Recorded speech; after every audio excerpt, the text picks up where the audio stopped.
Hi, everybody. Welcome. I'm going to go ahead and get us rolling. If you haven't already, please answer those questions in the poll. I'm going to close that in just a second and introduce yourself in the chat. It's great to see folks. Hi, James. Hi, Janelle. Hi, Julia. Thank you for being with us this morning. Go ahead and end this poll. Thank you for sharing a little bit about yourselves.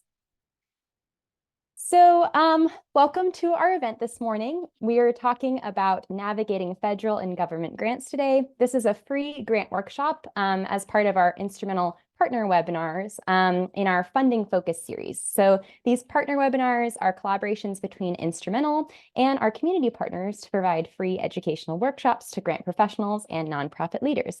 These funding focus programs are usually a deep dive into a funding area or sector that we think our community could learn more about. So we're building in those supports and key learnings to help grant writers like you become more successful and get more funding.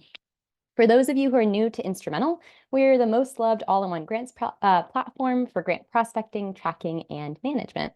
We currently help more than 3,000 nonprofits and grant consultants save time in finding and applying for more grants. So to start us off, and just quickly introduce the team that's putting on this event today. My name's Rachel. Some of you probably seen me in some events recently. I'm one of the newest team members at Instrumentl, and my job is to help develop helpful and educational events like this one to share with our community. I have a decade plus of experience in informal education, specifically in museums, and I'm based in Los Angeles, California. I also have my wonderful colleague, Ryan, who many of you may know from our blog. Ryan's going to be supporting behind the scenes in the chat box, so feel free to ask questions in there. And as we go through the presentation, he'll drop in some helpful links and help out with responses in there as well. Thanks for your help, Ryan. Some quick FYI as we get started. This event's going to be about an hour long. This is a partner-led educational session with a live Q&A. I'll share how you can drop those questions in the chat. This workshop is being recorded and the slides will be shared afterwards. So keep your eyes peeled for our follow-up email and try not to worry about capturing everything that we'll cover today. There's a lot of content, so don't worry, you can always go back and review it. I'll make sure everybody gets access to the recording. And I know we're all super busy and working hard, so thanks again for being here. Take care of your personal needs during our event, bring a snack, make sure to hydrate. I've got my glass of water right here, and obviously step away as needed during the program. But make sure you're back here at about 1:45. That's where when we're gonna start our live Q&A and share about our freebies and how to enter our raffle. To make sure you can follow along with our speakers today, I have enabled closed captions. So you can toggle those on in your Zoom settings if it's helpful for you to read along as our folks are sharing. Our partners have generously offered some fun freebies to those who stick it out to the end today. So I hope you'll stay with us throughout this program. Plus, you might be a lucky winner of our raffle. So anyone who submits their feedback form at the end of the program today will get a copy of Rachel Werner's 12 Tips for Grant Readiness. It's a checklist that'll help you assess if you're ready for applying to those federal grant opportunities. And Patrice Davis has so graciously offered folks in this program 30% off tickets to the upcoming Federal Grant Funding and Management Summit, which is in person and virtual. So we'll share a little bit about that in just a sec. And lastly, if you haven't had a chance to experience the magic of Instrumentl yet, you could be a lucky winner of a $50 gift card to Amazon.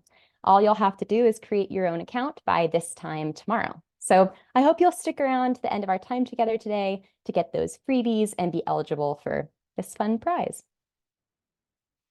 As a reminder of how you can participate today, this is your time to learn. So jot down those nuggets of wisdom, take screenshots of those slides that seem like really great kind of the golden nuggets of wisdom that we're going to be sharing today. And try and be present with this learning community as much as possible. I know we've got emails and Slack messages and all the things coming in, but I promise those can wait. We've got a lot of great content to cover together. We will gather your questions for our closing Q&A. So go ahead and add your questions into the chat with 3 hashtags at the front of your question so that Ryan can help me organize those questions and I'll moderate them live at the end of our event. As a kind reminder, we're just going to stay on mute for the duration of the event, just to make sure we're creating the best environment for learning, and also just a kind reminder to please respect each other and our staff while we're chatting in the chat box. One last thing before I intro our very special guests. I'm trying something a little new. In our event feedback, I've seen that the chat box can get a little unwieldy. So I've made a special events resources webpage just for this event that will have everything that we've dropped into the chat, reminders about how to be eligible for the raffle or to get those freebies, and the links to our slides and recording after the event. I'll also be going through afterwards and copying and pasting any kind of like bits of wisdom that your peers have shared in the chat box, and you'll even be able to see the full chat transcript on this page. So bookmark this page. Ryan will help drop that in the chat, and you can come back there after the event. It'll be updated kind of as a repository of all those good little pieces of knowledge that we're sharing today. And don't worry, I'll also send that in the follow-up email. So if you lose that link, you'll get it again. Okay, now I am very proud to introduce the two pros who are sharing their knowledge with us today. First, we have Patrice Davis. Patrice is the founder and CEO of GrantsWorks, a firm that specializes in federal grant applications, management, and compliance. She's also the creator and lead trainer of GrantsWorks Academy, an online source of on-demand federal grant management training. She and her team have successfully managed over 200 million in government grants from 20 local, state, and federal government agencies as a recipient, subrecipient, and pass-through entity, and she conducted site monitoring visits for a federal agency. Patrice is a certified grant management specialist and a member of the National Grant Management Association, Grant Professionals Association, Georgia Grant Professionals Association, and the Society of Professional Consultants. Welcome, Patrice. And second, we have Rachel Werner. Rachel is the owner and CEO of RBW Strategy, LLC, and principal of MyFed Trainer, which some of you may be familiar with. She and her teams provide customized grants, lifecycle training, and consulting support, including a focus on federal grant compliance specifically. She's an active member of the GPA and a certified grants professional since 2014 and project management professional since 2010. Thank you both for being here. So as we start our federal grant learning today, I'm going to launch one quick poll, and then I'm going to bring Rachel on. She's going to get us into the kind of big picture overview of what we're looking for in federal grants. But I want to start with a little poll to get a sense in the room of how we're feeling about our federal grant management. So I'm going to launch this. And I'm curious to hear from folks in the room. What are you most concerned about with federal grant management? It might be not understanding the rules or regulations, not having the policies and procedures to implement the administration of the award, not having personnel resources able to meet the requirements, or not having systems in place to manage and track funding and tasks. If there's something else on your mind that isn't in this poll, please add it to the chat, because I do want to document any of those other challenges or concerns folks are facing when they're applying to federal grant opportunities. Awesome. I'm seeing those results come in, all of the above. Yeah, Sarah, I feel you on that. I'll give folks about 10 more seconds to answer our poll.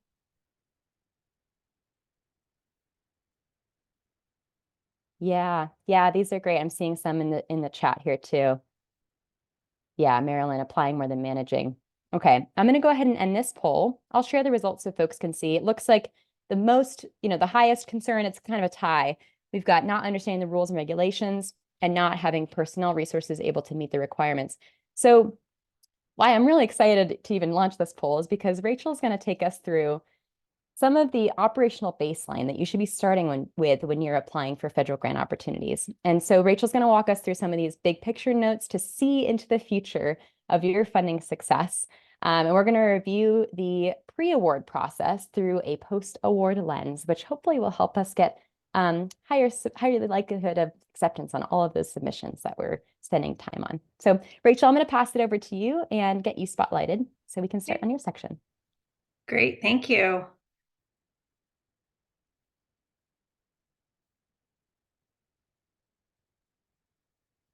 Okay, we ready? There we go. Well, it's nice to see everybody, or virtually. And I'm here to talk about what you need to think about during the pre-award phase so that you can be a very good compliance warrior the post-award phase. Because a lot of times people are just all consumed about, we need to get the application out the door, thinking about all of the great things that you're going to do with that funding. but not really thinking about, okay, well, how are we going to actually manage and administer this federal grant? And for those of you who have federal grant management experience, I'm sure that you know that there's a lot of different components to it. So I'm just going to provide an overview of some of that so that you can be made aware of what you need to do. So the first thing I want to do is just kind of level set. So we're aware of, what the stages are of the federal grant life cycle. So the first part is you're doing your research and your planning, and this is where you're investigating, doing your go no go assessment, understanding to see if there's any relationships that you can cultivate with different partners, or those kinds of things to just prepare for the actual writing, which is the second phase. So when you actually do the writing, that's when you gather all the attachments, put together your budget, the narrative, all of those different pieces. And then let's say, yay, you get the award. That's the award and project startup phase, where then you're going to get your notice of grant award, and you'll be able to see the terms and conditions that you need to adhere to. And then the ongoing monitoring is phase 4, which is you're actually going to be managing it and doing all the things in those terms and conditions that you're required to do to ensure compliance. And then there's project closeout, and there are some more things you need to do on that end. Next slide. Okay, here we go. So before applying, these are some things, as Rachel shared, this is more of an operational overview. So I'm not going to go into specific details, but more about you as an organization. What in your infrastructure should you really be thinking about and be mindful of to decide if this opportunity is worth pursuing or not, and if you have the capacity. So really thinking about those big picture ideas like risk analysis. Risk management is a huge area, especially related to procurement, because when you partner with organizations, you're really giving them resources that of public funding and saying, like, we expect you to provide the goods and services needed to administer the grant. But what if there's some risky behavior? And what about you as an organization? Are you thinking about the risk that there could be if you manage this federal grant? So thinking about things like not just financial risk, but reputational risk, strategic risk. There's a lot of different areas of risk. And so being able to see how you would mitigate them and how you would, manage them if you were to receive the award. And as I mentioned before about the partnerships, what you can handle internally, what you might have to outsource, what your partners bring to the table, how are you assessing their past performance to ensure that they're going to be good stewards of the public funding. So all of those like key considerations that happen, before you even submit the application. And program analysis. So yeah, the money looks great, but then what are you going to do to accomplish what you set out to do, and ensuring that your programs are set up that you can actually be successful. And then sustainability. So okay, so you get the money, so let's say you get that program started and it's working out well, how can you ensure that you're going to be able to continue that for long-term success? So in the funding opportunity announcement, I know sometimes they could be maybe 30 pages, and then sometimes they could be 150 pages. So what are some things that you should really be thinking about with the funding opportunity announcement? Well, what requirements will impact your organization upon award receipt? So what are the areas that are going to be touched? Things like, program evaluation and thinking about performance measurement, your organizational structure. Do you need more resources? And then thinking about planning, what are some things that you need to do to set yourself up for success, and any additional outreach that needs to happen. So from a programmatic lens, how are you going to ensure that you can deliver what you said you were going to do in the proposal? And then financial. So this is going to be a big topic on the post-award side, because a lot of issues come up because maybe your time is not properly tracked through time and effort reporting. If you have staff that are being paid out of the grant award, and also thinking about allowable costs, and does your program side understand what they're allowed to spend their funds on? Are they being tracked correctly? Do you have the policies in place to manage it? So those are some things that you want to think about from a financial lens. And then operations, the reporting expectations. We know that a lot of these are, deadline driven. So just understanding, how your operations are going to be impacted by the receipt of this federal award. And are there different kinds of things you need to think about? And I mentioned policies before. What are the policies that you have in place? Do they need to be updated? Do you have processes? Do you have resources? Do you have the knowledge? So all of those pieces come into play when thinking about that funding opportunity and understanding, what do we need to do between the time that we submit the application and potentially the time that we receive the award. What things might you need to put in place within your organization?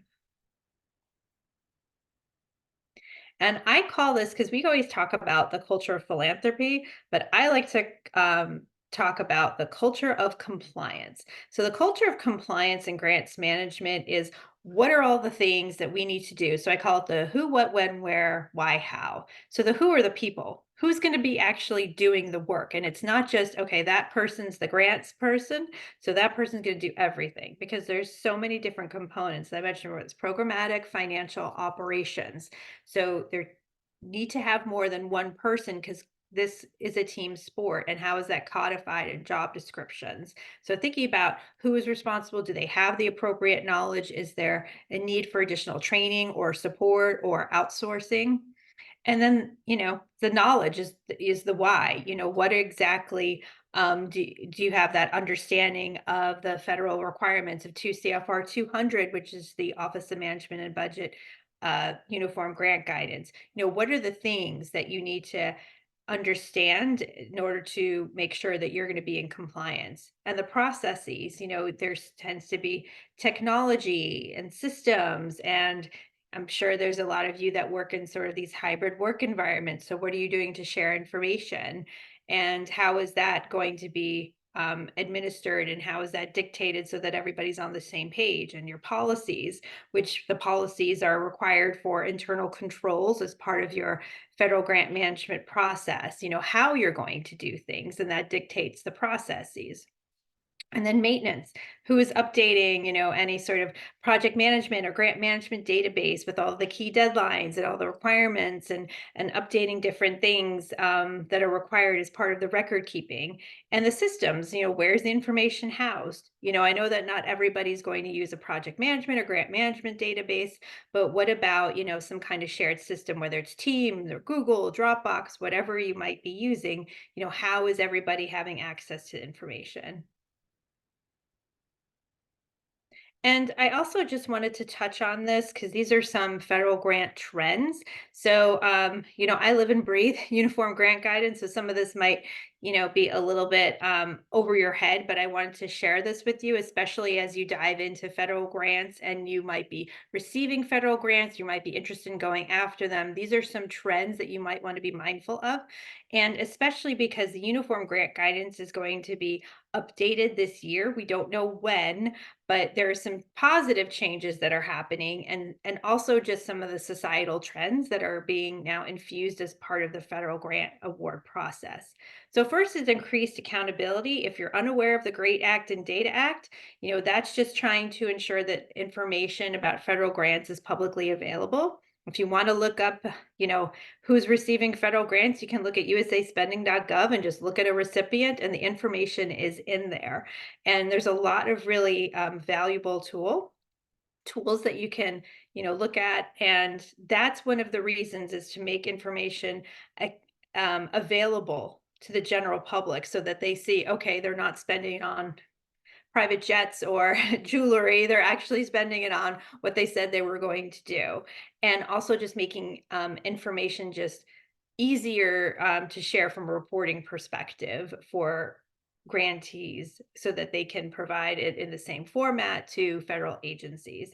And also a greater need for risk assessment. So with regard to procurement, there's a lot of requirements and expectations with regard to how you're going to work with small business owners and focusing on American-based businesses. So there's a lot of different areas to kind of strengthen the procurement process that need to be mindful of, especially if you're going to be working with subrecipients or partners. And also thinking about, I mentioned before about that risk assessment. So how are you going to partner with your contractors and subrecipients? What's the risk assessment process that you're using to evaluate whether those are going to be good partners? And I mean, just making sure this information is available to your team. And that's where the knowledge and information sharing is so important because everybody needs to understand why these areas are important. And that should be part of your review process when you're evaluating whether this opportunity is the right fit and whether or not you should pursue. Because sometimes there could be some issues that come up at the onset, and you're able to avoid some of those landmines that could torpedo your grants. We don't want that to happen. And so I brought this up because this is a case study. What happens when good grants go bad? So, if you don't do your due diligence, if you don't really evaluate some of these things at the onset, it could really bite you in the end, especially if you have to go through a single audit, which is required for those that receive over $750,000 within a fiscal year. And it's not just a financial audit, it's also looking at how the program was administered, standards of conduct. There's a lot of different areas that are covered in a single audit that, an auditor is going to be looking at some of these areas in more detail. Just to give you an example, one of the clients that we worked with at RBW Strategy, they had prepaid for some services with one of their partners. And guess what? That, that that contractor ended up going bankrupt. So they lost all of that money and all of those costs that were disallowed. They had to pay back to the government. And so those kinds of things, what were some of like the financial integrity questions, risk assessment that you could have looked at, to say, oh, how could we have evaluated whether this was the right partner? So those are the kind of things, those kinds of landmines that we want to avoid, because you don't want to end up having to pay for things that you weren't accounting for, especially with some of these huge grants that could be, several hundred, $1 million plus or multi-year that could really impact your bottom line. So how should you prepare? Well, some of the things I want you to think about are communication transparency. Who should be sitting at the table? Who should be there for any sort of kickoff meeting, whether it's, working on the application or at the beginning of administering your grant award, and just being honest and communicative with you and your partners. So it's not just internal, it's also external partners as well. And thinking about who the people are within your organization that should be there, and not just senior leadership, but those who are actually administering the grant award, and just being honest about, what are the things that we need to do to prepare? Are our policies strong or are they weak? Do we need to think about improving, having access to a better system for tracking information? So thinking about your strengths and weaknesses and about your policies and procedures is part of that, because that really is the framework for how you can ensure success, is having strong policies and procedures. And thinking about, the project management and record keeping, just like with anything. I know that Instrumentl, for instance, is strengthening their post-award side in terms of tracking and managing award information. So, if you have an existing system that you can use and leverage, that's a great way to start being on the same page, ensuring people have access and documenting and maintaining those records so that you can share them with an auditor or for reporting purposes.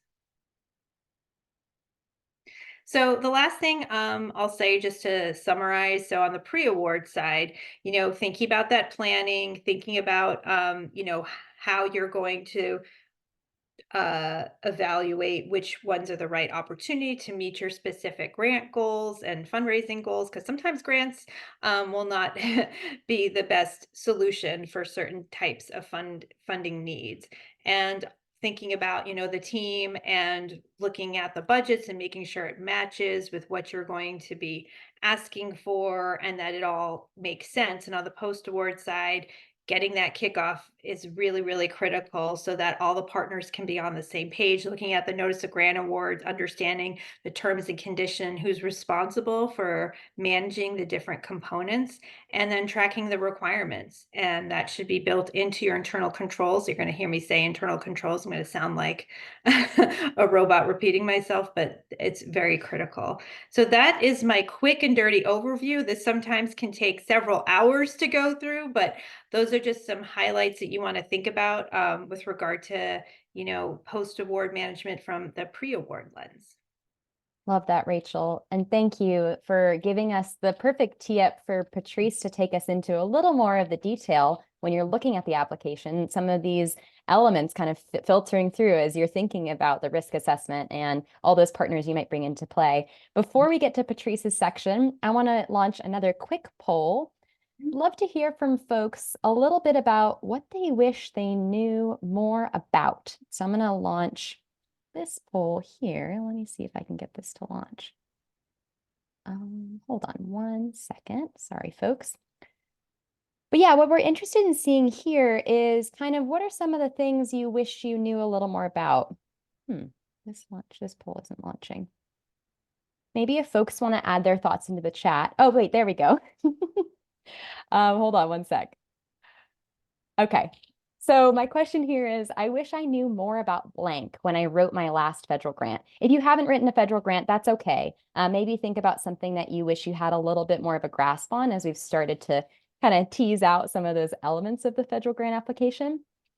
But some of you might be wanting to know more about the reporting requirements, your internal infrastructure that you need to manage the grant, maybe resource allocation to identify the roles and responsibilities, or those policies and procedures. I saw Megan mention how policies are such an important aspect of this on how you implement the funding.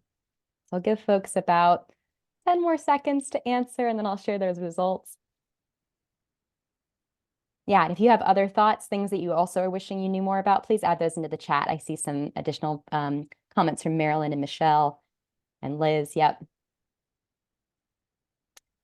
All right, so it looks like our winner on this one is folks are wishing they knew a little more about the internal infrastructure needed to manage the grant. That's a great tip for us to kind of be aware of. What are the elements of our infrastructure that we need to be aware of? And then kind of a follow-up there, second place is those policies and procedures on how we implement the funding. So Patrice is going to take us through some of the kind of decoding of the eligibility puzzle now that we've kind of covered that big picture. Patrice, what do you think we need to know to navigate that maze of applications and eligibility requirements? Great. I'm more than happy to provide some insight into that. So the 5 steps to understanding complex applications. So if you can move on to the next slide, that'll be great. I think it's great for us to at least level set and understand. Rachel, if you can move to the next slide. Really, these at least understanding what we're, the nomenclature, the differences in the way things are described across the federal landscape. So I wanted to start here and level set by making sure that we were clear about the different names that are used for the funding opportunity. So we already have here an acronym soup. We have the Notice of Funding Opportunity, which I tend to use the most, the NOFO. We also have the Request for Application, the FOA, the Funding Opportunity Announcement. We also have some clients that have National Science Foundation grants, and they actually apply to a broad agency announcement. But I would think the generic term that's used across the board is solicitation. And so when we are typically providing training on how to assess a solicitation, determine whether it's a good fit, one of the first things we always talk about is whether or not you are, number one, an eligible entity, which is very, very clear typically. All of these notices of funding opportunity, RFAs, FOAs, whatever term you want to use, they typically have to follow a certain format. And that format is actually outlined in a term I heard someone say, I'm not sure what that is, but the actual full term is Uniform Administrative Guidance, Cost Principles, and Audit Requirements for Federal Awards. And in that guidance, which is released by the Office of Management and Budget, they basically note that, hey, your notices of funding opportunities or your solicitations, and this is basically guidance to the federal agencies themselves, must have this information. And as a result, we now see some consistency in the way that they are being released to the public. Before uniform guidance was passed, and this was actually first released to the public, the interim let's call it the interim version was, I believe it was December of 2014. So before December of 2014, there was some inconsistency in the way that these documents look. But now they pretty much have the same information, the agency, the title, the funding opportunity number, the assistance listing number, of course, the important dates, deadline, executive summary, eligibility, the authorization. In other words, what law or laws authorize this funding, the application requirements, the evaluation criteria, the formatting requirements, how to submit an application. All these details are outlined in the NOFO or solicitation. One of the things that we often share with our with the folks that are in our training programs are, it's never enough to read this once, twice, or even 3 times when you're applying for a grant. You really need to read it 5, 6, 7 times. And I always joke you should have multiple highlighters in hand, different colors, just to make sure you're not missing some key information that could make or break the application. The next slide, please. So I did want to let you all know that OMB, Office of Management and Budget, has proposed changes, as the other Rachel mentioned earlier.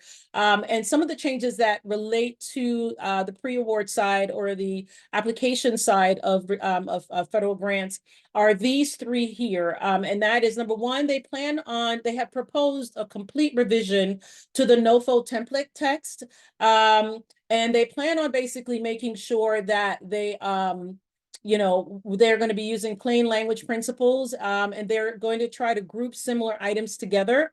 And then, of course, the plan overall is to reduce administrative burden and unnecessary obstacles from applying for federal assistance. So in my world, not only am I focused on applying for, and of course, managing government grants, federal grants specifically. In my world, I'm also paying close attention to guidance that's been released that actually impacts our work and our clients' funding, but also,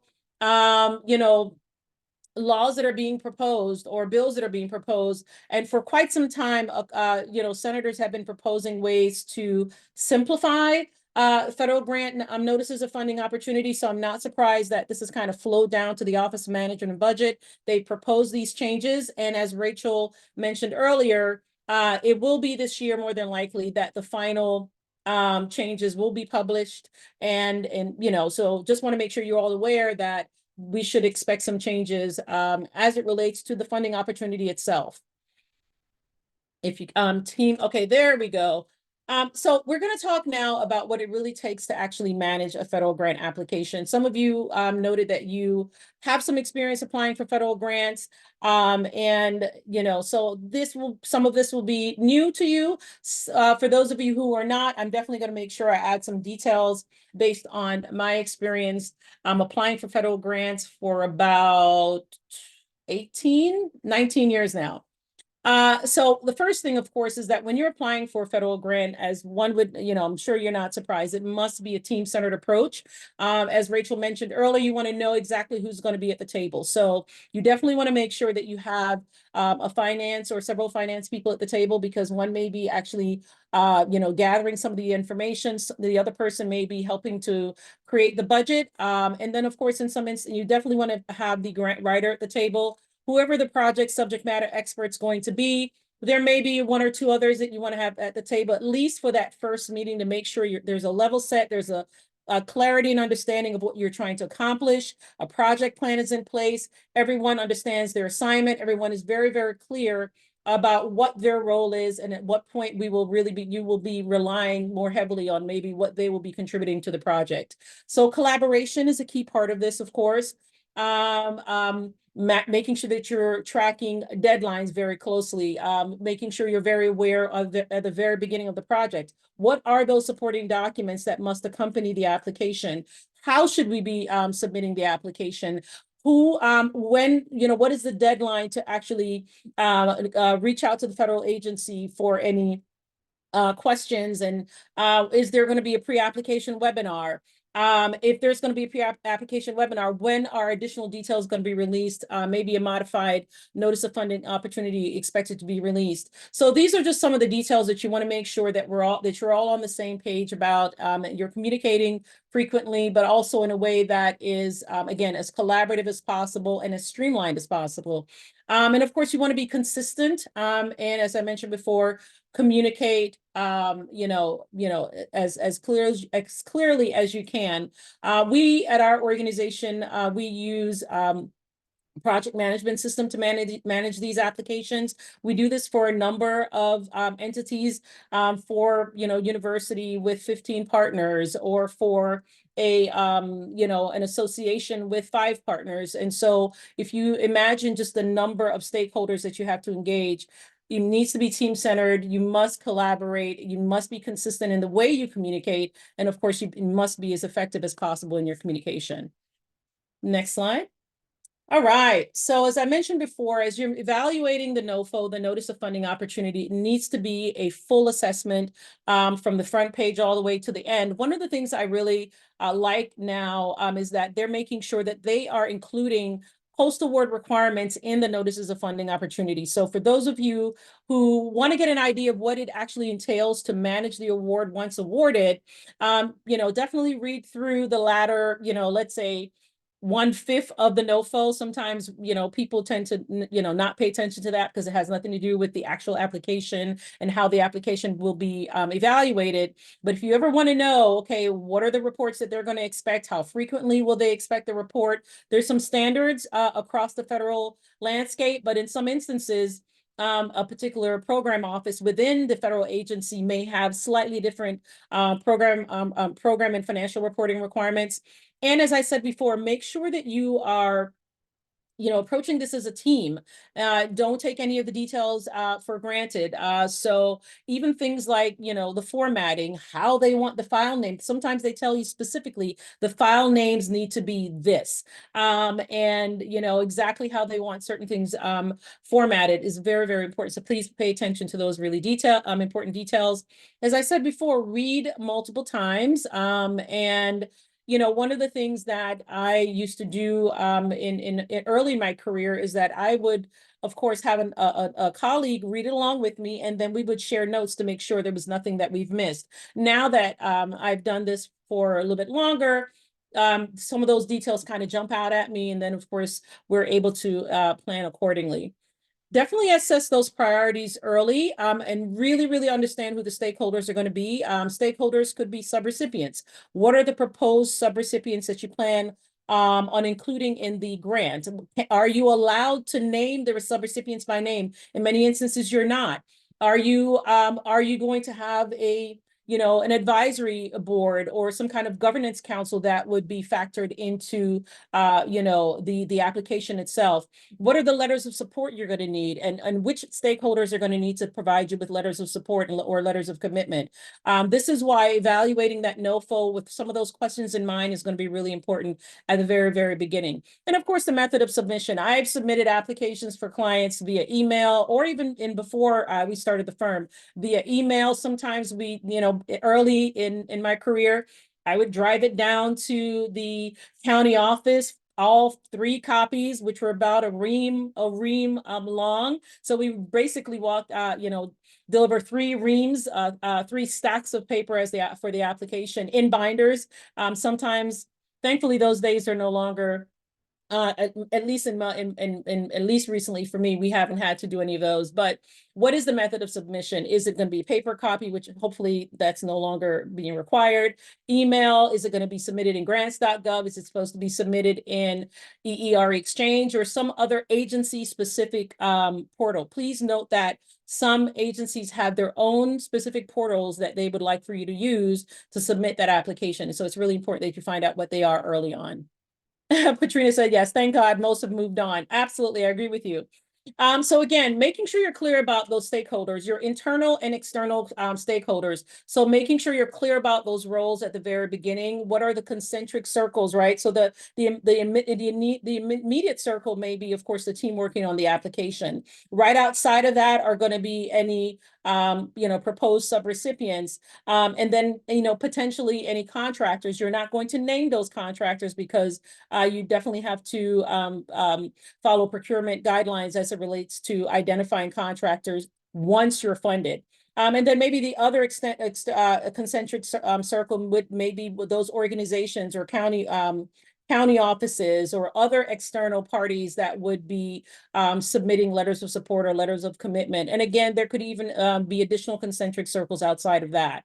And then making sure you're clear on the accountability, certainly of that, the two circles, your team that's preparing the application and those sub-awardees. What are the things that you're going to need from them immediately? What are some of the things you're going to be evaluating about them before you even include them in your application? That's very, very important. That's part of the risk assessment that Rachel Werner mentioned earlier. And of course, coordinating all of that and gathering in the information are really, really core to making sure that the application process is as streamlined as possible. One of the things that we try to pride ourselves, we pride ourselves on is sort of being that duck in the water. The client is only seeing, of course, that duck, this, smoothly gliding across the water, but underneath the surface, our team is working really hard to make sure that everything is as complete as is complete and ready to be submitted. And of course, the ultimate goal is to make sure that we have a competitive application that would result in a grant funding for our clients. The next slide. Documents. So I think, as I've said before, you need to make sure you read those instructions carefully. One of the things that we tend to do is at the very beginning, of course, is make sure we determine what templates are required versus other instances where they allow you to use your own template, but definitely want to find out what templates are required at the very beginning. Again, assess this at the very beginning of the project and ensure that these forms are complete. In some instances, some of these forms require that you reach out to a legal representative of your organization. And so that's why it's important to find out what those documents are at the very, very beginning so that you can try to make sure that they're as complete as possible at the very beginning of the project. So there aren't these straggler things that are going to, potentially risk the application being incomplete when it's time to submit everything.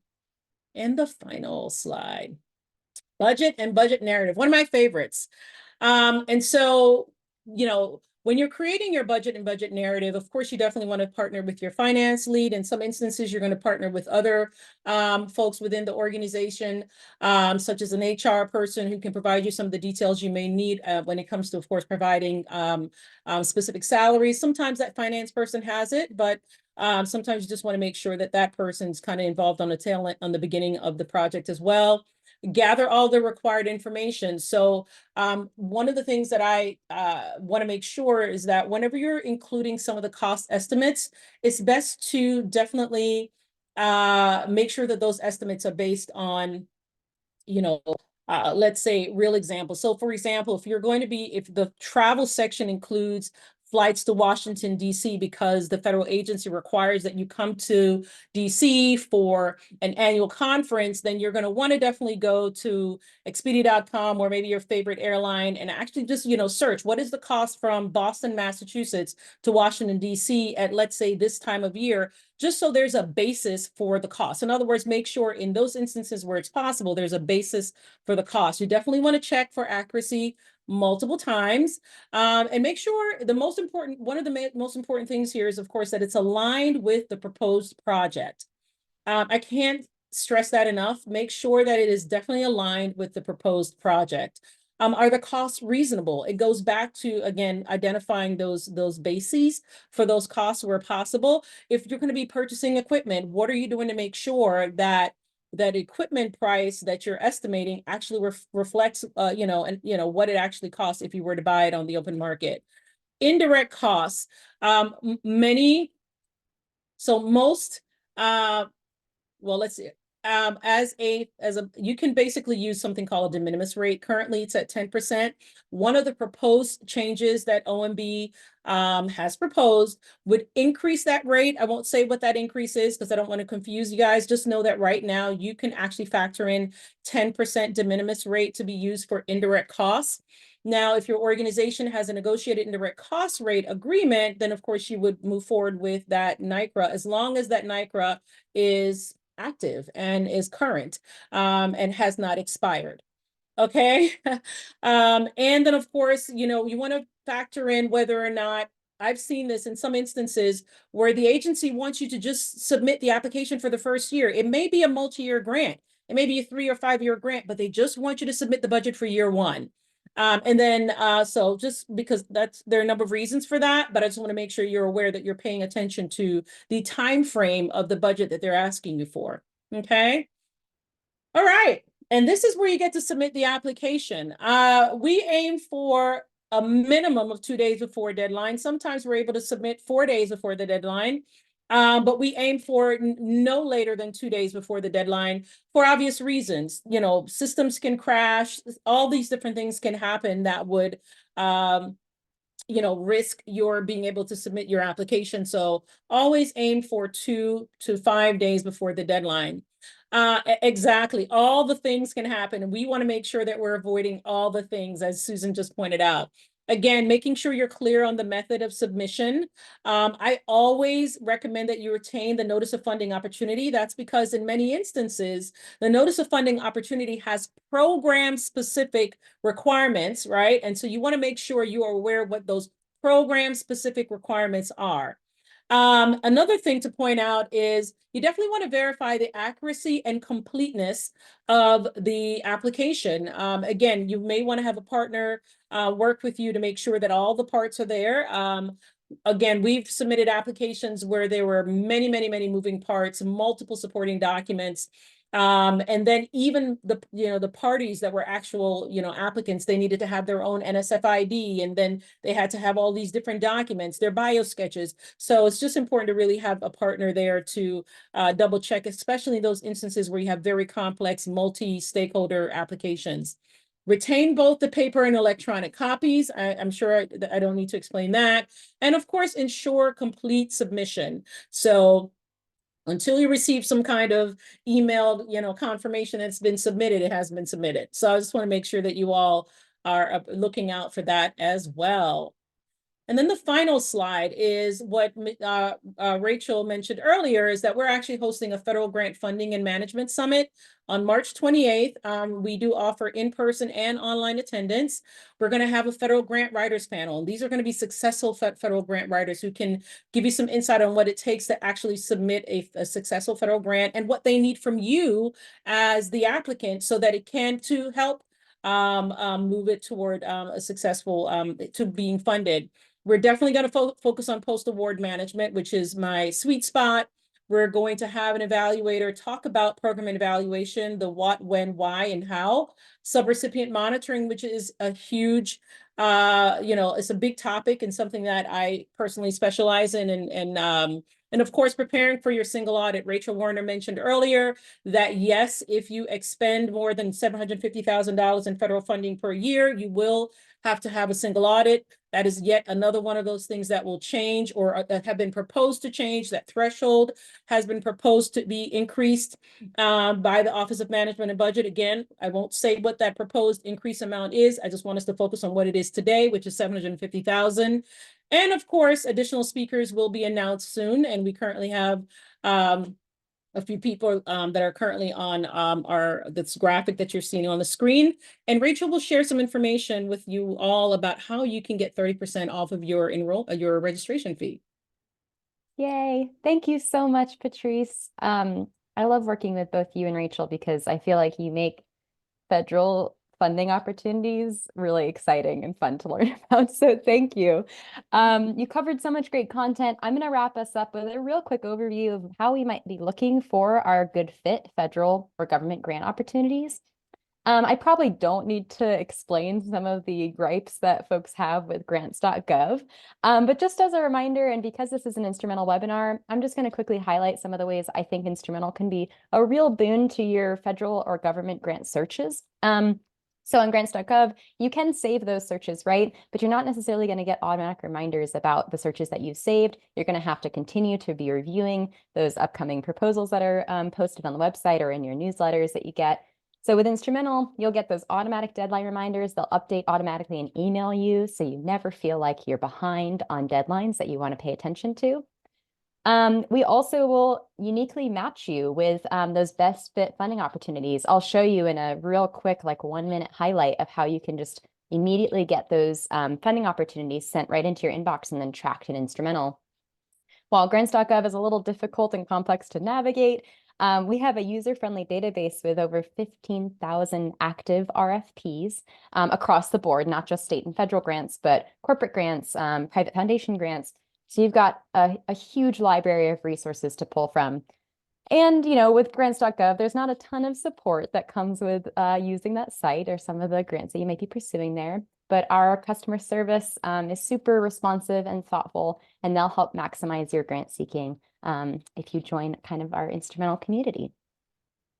In the Instrumentl's database, just to give folks a kind of hint of what we have in there, we do have every department that funds through grants.gov. We will also build a new page for every grant cycle for each federal grant. So it's always updated because those deadlines are not exactly always consistent, or the funding is not necessarily guaranteed year after year. We're always building a new page for those grant cycles. We also publish new government grant opportunities within 3 business days, but often much faster. And I actually screenshotted our Slack channel. We have a Slack called Build a Grant.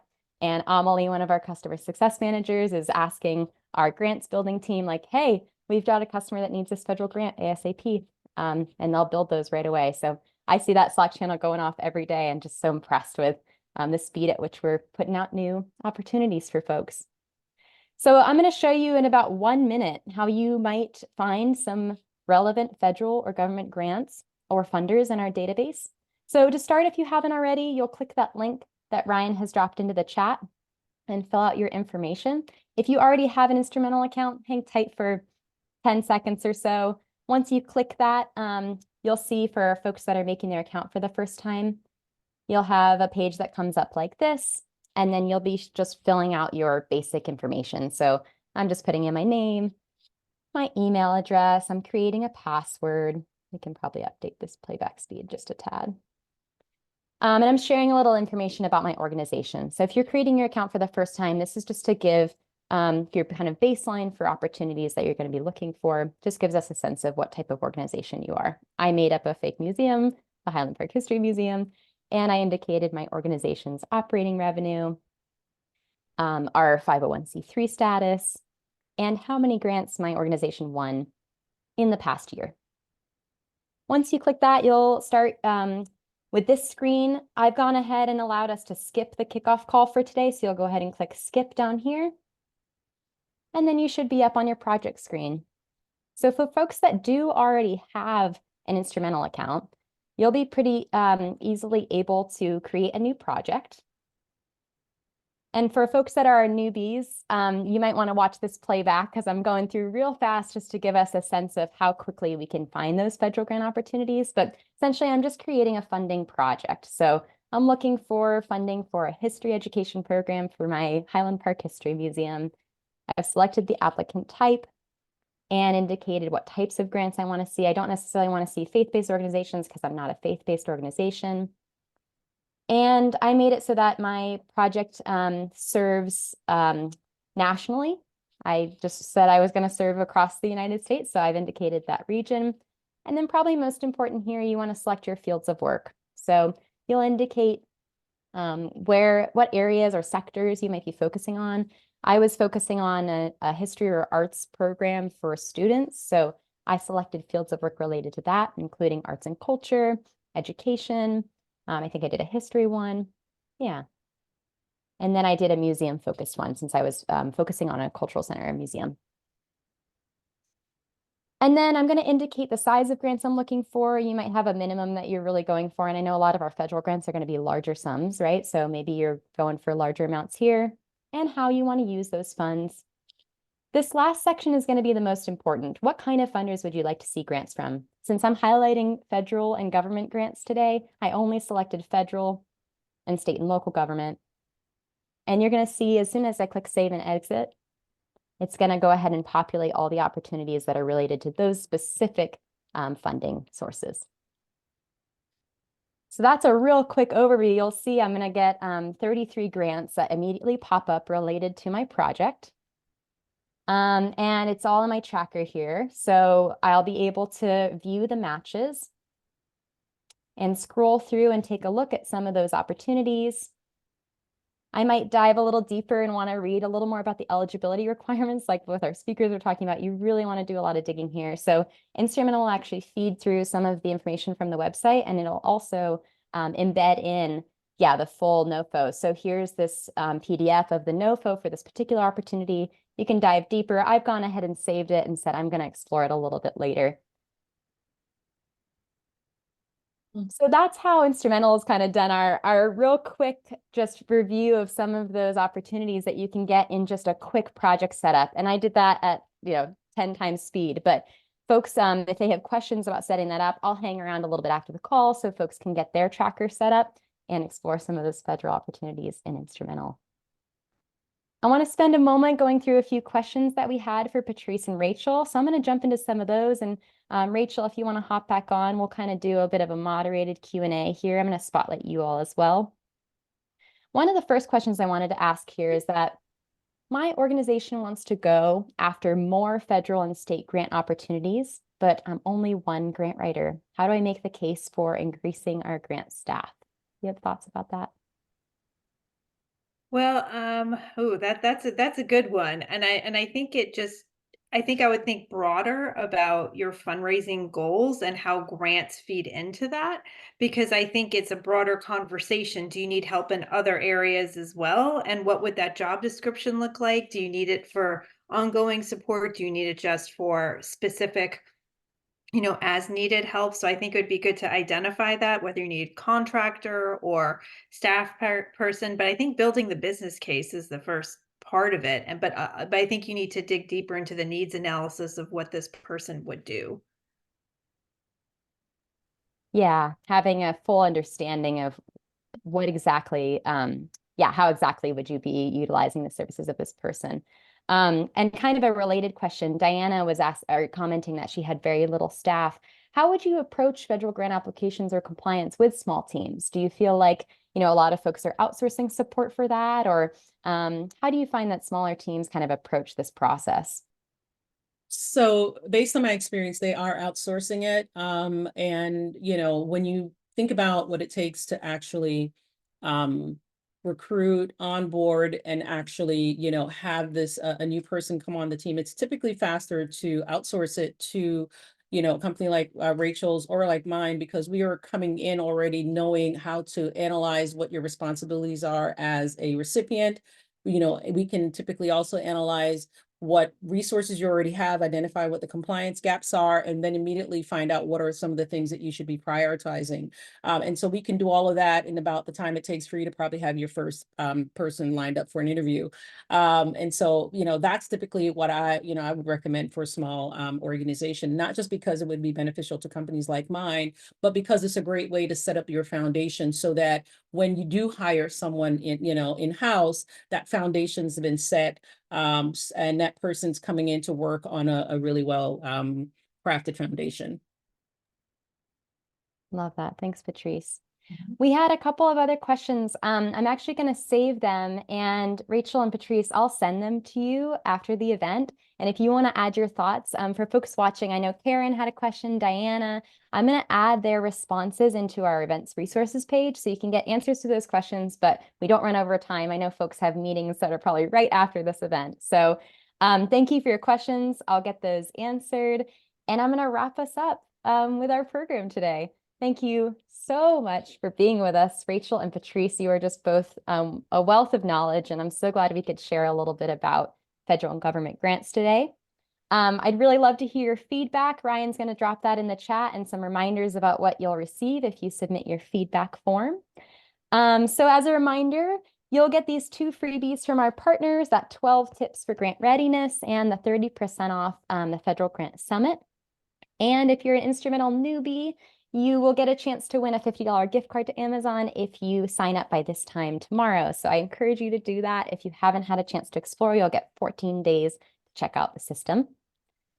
Lastly, I'm excited to share these exciting events that we have coming up this month. We're doing a fun grants roundtable event next Friday, where we're going to chat about the implications of AI in our field with Margaret Brazda-Poirier and Krista Kurlinkis.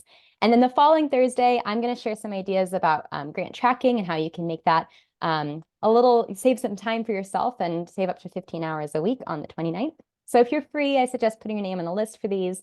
I'll send that in the chat as well. Oh, I'm so glad folks enjoyed. Thanks for being here, everybody. I love seeing that. As a last thing, I just want to say thank you again. I'll stick around, Rachel and Patrice. Y'all can hop off when you need to. And I just really appreciate everybody being here today. Thank you so much, and we'll see you next time. Great. Have a Thank you. good one. I'm going to let folks filter off, play a little music, and I'll answer some instrumental questions if folks have any for their projects. Bye, everybody.